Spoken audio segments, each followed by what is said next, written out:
जय श्रीराम. नमस्कार, मी तन्मय. नमस्कार, मी सुवर्ण. आणि आम्हा दोघांकडून अयोध्या नगरीतनं झी24 तासच्या प्रेक्षकांना नमस्कार. सुवर्ण. तन्मय, खरं तर आज आपल्याला प्रेक्षकांशी गप्पा मारायच्यात, पण त्याआधी आपण दोघं गप्पा मारायला हव्या, कारण इथलं वातावरण प्रचंड एकदम प्रसन्न वाटतंय. गारठा खूप वाढलेला आहे. तन्मय, आपण इथे आलो ते अगदी 10 डिग्री सेल्सिअस तापमानात. म्हणजे बोलताना सुद्धा तोंडातनं वाफा निघतात. मुंबईत एवढ्या तापमानाची सवय नाही आपल्याला. पण जसं तू म्हणालीस की प्रचंड गारठा आहे हवामानात, पण गारठा असला ना तरी या वातावरणात एक ऊर्जा आहे. आणि ती ऊर्जा आहे ती रामभक्तीची ऊर्जा आहे. ही रामभक्ती आजपासून पुढचे काही दिवस अशीच वाढताना आपल्याला दिसणार आहे. विशेषतः 22 तारखेला या ऊर्जेला महापूर येताना आपल्याला दिसणार आहे. तन्मय, त्या महापुराला खरं तर सुरुवात 5 ते 6 किलोमीटर आधीपासून झाली. आपण अयोध्येत येत असताना वातावरण प्रचंड बदललं होतं. बॅरिकेड्स जे रस्त्याला लावलेले होते आणि डिवायडर ते सुद्धा फुलांनी सजवण्यात आलेले होते. इव्हन आत्ता सुद्धा जर आपण बघितलं तर आपल्या मागे लता मंगेशकर चौकात आत्ता आम्ही दोघंही उभे आहोत आणि इथे लता मंगेशकर चौकामध्ये देखील रामभक्त जमलेले आहेत. हातात झेंडे आहेत. तसंच प्रत्येकजण घोषणा देतोय, आपल्याला ऐकायला मिळतंय. दुसरीकडे आपण येताना आपण बघितलं की प्रत्येक लॅम्पपोस्टवरती श्रीरामाचे कटआउट्स लावलेले आहेत. एक प्रसन्न आहे वातावरण खूप, आणि प्रत्येकाच्या मुखी रामनामाचा जप गजर हा पाहायला मिळतोय. तन्मय, तू म्हणाला की आपल्याला प्रत्येकाच्या हाती भगवे झेंडे दिसत आहेत, जय श्रीराम लिहिलेले. खरं तर हे झेंडे आपल्याला महाराष्ट्रात सुद्धा दिसत होते. महाराष्ट्रातनं येताना सुद्धा आम्हाला जे झेंडे गेल्या आठवडाभरापासून दिसत, अगदी तसेच समान झेंडे इथे आम्ही वाराणसीत पोहोचलो तेव्हा सुद्धा दिसले, आणि वाराणसीतून अयोध्येत येताना सुद्धा आम्हाला तसेच झेंडे दिसले. आणि आता इथे आल्यावर तर महापूर या झेंड्यांना सुद्धा आलेला दिसतोय. प्रत्येकाच्या हाती जय श्रीराम लिहिलेले हे झेंडे आणि प्रत्येकाच्या मुखी जय श्रीरामाचा नारा दिसतोय आम्हाला. खरंय, आता आपण येत असताना आपण बघितलं अयोध्या नगरी अक्षरशः फुलली आहे. म्हणजे पंचक्रोशीतली इतर लोक असतील किंवा दूरदूरून आलेली लोक आपल्याला बघायला मिळतात. आपण बघतोय की लोक मोठ्या संख्येनं अयोध्येत आलेली पाहायला मिळतात. आता आपण थोडंसं पुढे जाऊयात लता मंगेशकर चौकातनं आणि प्रेक्षकांना दाखवूयात आपलं की पुढे कशी व्यवस्था केलेली आहे. हो, आणि अगदी लता मंगेशकर चौक या आधी पण आपण बघितलेलं आहे इथून, पण आत्ता तिथलं चित्र थोडं वेगळं आहे. प्रचंड ऊर्जावान ते चित्र दिसणार आहे. चला, तुम्ही घरात आहात पण तिथून तुम्हाला इथले नेमकं चित्र काय आहे ते दाखवतोय. तुम्हाला घर बसल्या अयोध्या नगरी फिरवण्याचं काम हे आमचं असणार आहे, त्यामुळे चला आमच्यासोबत. तर मग प्रचंड थंडी आहे आणि त्यामुळे इथे हीटर सुद्धा लावलेली दिसतात, गॅस हीटर लावलेली दिसतात. आपण बघूया, तोंडातनं वाफा येत आहे. एवढ्या थंडीची आपल्याला सवय नाही, मुंबईकरांना सवय नाही. मुळात स्वेटर, त्याच्यानंतर हा मफलर असेल किंवा कानटोपी असेल, हे कधी घातलंच जात नाही मुंबईमध्ये असताना. पण इथे अयोध्येमध्ये मात्र एक सोय चांगली केलेली आहे. आता चौकात आपण बघतो की इथे हीटर्स लावण्यात आलेले पाहायला मिळतात. गॅस हीटर लावलेले आहेत इथे. हीटरचा उष्णते घेण्यासाठी, ऊब घेण्यासाठी इथे खरं तर लोक जमलेली आहेत. आता आपण बघतोय हा अतिशय छान अशी सोय मला असं वाटतं रामभक्तांसाठी अयोध्येत केलेली पाहायला मिळते, आणि याची फार गरज होती आता आपल्याला. हो, खरं तर 10 डिग्री टेम्परेचर असेल म्हटल्यावर इथे गारठा आहे. संध्याकाळनंतर प्रचंड गार वारे असतात. असं वाटत होतं की गर्दी खूप वाढेल, त्यामुळे कदाचित थंडी फारशी जाणवणार नाही, पण थंडी अजूनही जाणवते. अनेकांना सर्दीचा त्रास सुद्धा इकडे व्हायला लागलेला आहे. पण तरी चौकात ही जी व्यवस्था करण्यात आलेली आहे, त्यामुळे ज्यांना थंडीचा त्रास होतो ते सगळेजण इथे थांबतायत, थोडी ऊब घेतात आणि मग पुढे जायला सुरुवात करतात. आपण सुद्धा आता जरा पुढे जाऊया, आणखी काय माहोल आहे बघूया. पुढे काय व्यवस्था करण्यात आलेली आहे, कसं केलेलं आहे, काय काय सजावट केलेली आहे ते देखील दाखवूयात. चला पुढे. येस, चला. लता मंगेशकर चौकातनं आता आपण आलोय आणि थेट आलोय ते शरयू तटावरती, शरयू घाटावरती. शरयूच्या घाटावरती आल्यानंतर अगदी थंडगार वारे अंगावर येऊन धडकतायत आणि माझ्या बोलताना सुद्धा तोंडातनं वाफा येत आहेत. इतकी थंडी आता इथे वाढलेली आहे. जसं रात्र होतीये तसं थंडी देखील वाढत चालली आहे, पण रामभक्तीची ऊर्जा मात्र कायम आहे. सुवर्ण, बरोबर आहे तन्मय. बोचरी थंडी आहे, गार वारे वाहत आहेत, पण तरी सुद्धा काही वेळापूर्वी आम्ही जेव्हा इथे येत होतो, छोटासा मुलगा मस्तपैकी शरयू नदी किनारी आला, छान त्या पाण्यात हात घालत होता आणि त्याच्यामधली जी ऊर्जा दिसत होती ती बघून खरं तर आसपासच्या सगळ्याच लोकांमधली थंडी पळाली असेल. पण तन्मय, आत्ता जरी शरयू आपल्याला अशी इतकी छान दिसते, सजली आहे, नटली आहे, खूप वेगळा माहोल दिसतोय, प्रसन्न वातावरण आहे, सकारात्मकता खूप दिसते.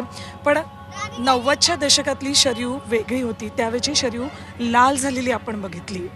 अगदी खरं. इथे आल्यानंतर हा इतिहास विसरून चालणार नाही की 1990 साली मुलायम सिंग सरकार होतं. कार सेवा सुरू झाली होती पहिल्यांदा. कारसेवक राम जन्मभूमीकडे निघाले होते, मात्र कारसेवकांवरती गोळीबार करण्याचे आदेश त्यावेळेला देण्यात आले आणि त्यानंतर शरयू कारसेवकांच्या रक्तानं लाल झाली होती. अक्षरशः प्रेत या शरयूतनं वाहून आल्याचं देखील त्यावेळेला पाहायला मिळालं होतं.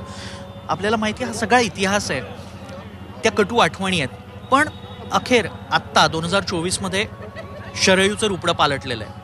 शरयू सजलेली आहे, 22 तारखेसाठी सज्ज झालेली पाहायला मिळते. 22 तारखेसाठी सज्ज झाली आहे आणि इतिहास आपल्याला विसरून चालत नाही, पण या इतिहासातून खरं तर आपल्याला ऊर्जा मिळत असते, स्फूर्ती मिळत असते आणि त्या स्फूर्तीतून पुन्हा पुढचे इतिहास रचले जात असतात आणि त्यामुळेच 22 तारखेला पुन्हा न भूतो न भविष्यती असा सोहळा अयोध्येत रंगतोय आणि एक नवा इतिहास रचला जाणार आहे. काय वाटतं तन्मय? अगदी 22 तारीख ही सुवर्ण अक्षरात लिहिली जाईल भारताच्या पुढच्या अनेक अनेक अनेक पिढ्या. म्हणजे अगदी असं म्हटलं तरी वावगं ठरणार नाही की चंद्रसूर्य असेपर्यंत राम मंदिर आणि जे राम मंदिराचं निर्माण होत आहे, जे भव्य दिव्य राम मंदिर आपल्या समोर येणार आहे, ते तसंच राहणार आहे. पिढ्यानपिढ्या ते ऊर्जा देत राहणार आहे. 15व्या शतकापासून राम हा विषय जितका धार्मिक राहिला आहे तितकाच राजकीय सुद्धा राहिलेला आहे. पण आजच्या काळात राम हा सगळ्यांसाठी धर्मापेक्षा जास्त राजकीय विषय झाला आहे आणि तरीही तितकाच तो ऊर्जावान विषय सुद्धाच राहिला आहे. शरयू तटावर आपल्याला बोलायचंच आहे, पण आणखी आसपासचा माहोल कसा आहे तो सुद्धा आपण दाखवायला हवा. तन्मय, नक्कीच. शरयू तटावरनं आता थोडंसं पुढे जाऊयात.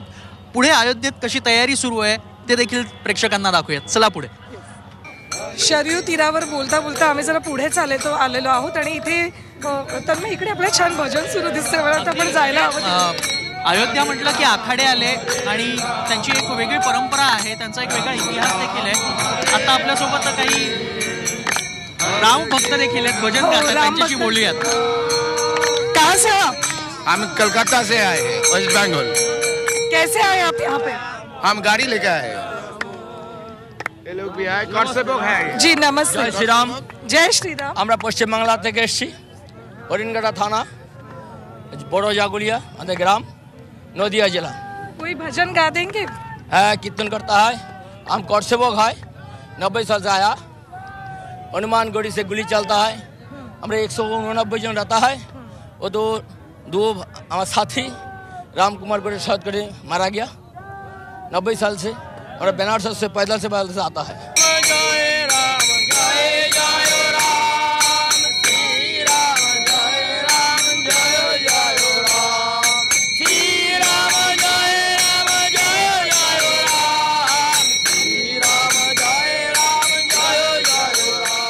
आता आपण आलोय राम की पैडी, अर्थात राम लल्ला आणि लक्ष्मण जिथं खेळले ती जागा.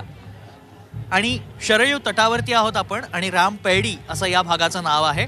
सुवर्णा, तन्मय, आपण राम की पेढीचं महत्त्व तर सगळ्यांना सांगणार आहोत, पण त्याआधी शरयू तटावर आलोय म्हटल्यावर आपण अर्घ्य तर व्हायला हवं. आम्ही अर्घ्य वाहतो आणि राम पेढीचं महत्त्व काय ते सुद्धा तुम्हाला सांगतोय.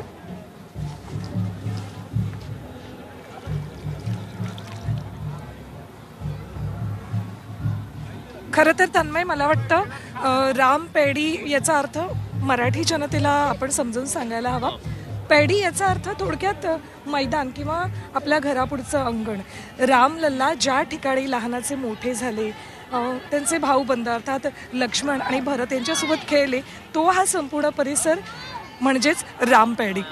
अगदी. आणि आता आपण मागे जसं बघतोय, अयोध्यावासी इथे राहतात बरं का. माझ्या मागे जी पांढरी घरं तुम्हाला दिसत आहेत ती मंदिर आहेत. अयोध्येतलं प्रत्येक घर हे एक मंदिर आहे. म्हणजे प्रत्येक घरात रामलल्ला विराजमान आहेत, रामाची मंदिरं आहेत, लक्ष्मणाचं मंदिर आहे आणि माझ्या मागे सरयू नदीचं देखील मंदिर आहे. सरयू तटावरती आता आपण उभे आहोत आणि सरयूचं मंदिर देखील आपल्या मागे. ही खूप महत्त्वाची गोष्ट आहे, नदीचं एखाद्या मंदिर असणं. एरवी जलपूजन केलं जातं, कुठल्याही नदी किनारी आपण जातो त्यावेळेला, पण नदीचं मंदिर असणं हे वैशिष्ट्यपूर्ण म्हणावं लागेल. जसं इथे शरयू तीरावर नदीची आरती केली जाते, तसंच शरयू मंदिरामध्ये सुद्धा आरती केली जाते नेहमी. अगदी. आणि काळा राम गोरा राम इथेही आहे बरं का. म्हणजे अयोध्येमध्ये काळा रामाचं देखील मंदिर आहे आणि काळ्या रामाचा इतिहासही तितकाच रोचक आहे. कारण विक्रमादित्यांनी ती मूर्ती स्थापन केली होती आणि त्याला देखील एक ऐतिहासिक महत्त्व आहे. काळ्या रामाची मूर्ती देखील या मंदिरांमध्ये विराजमान झाल्याचं पाहायला मिळालं. तन्मय, खरं तर काळ्या रामाची जी मूर्ती इथे विराजमान झालेली आहे ती तितकीच महत्त्वाची आहे.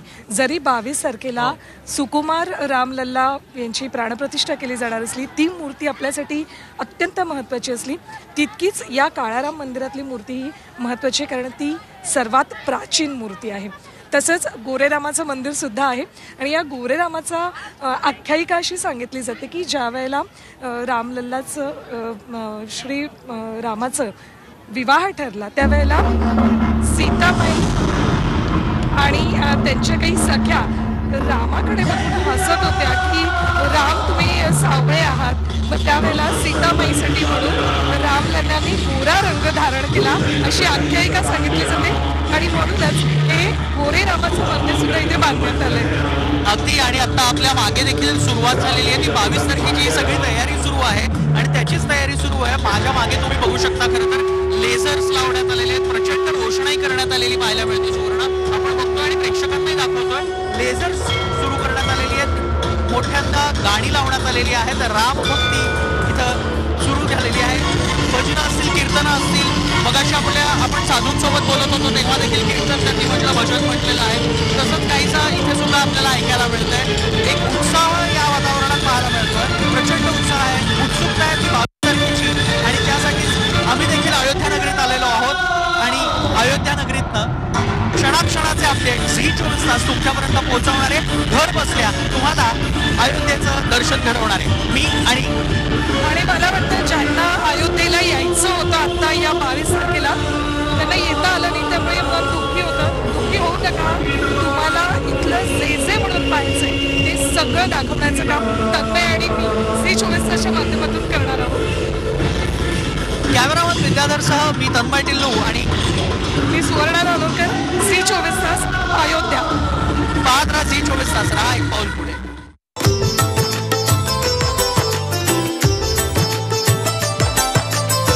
जय श्री राम.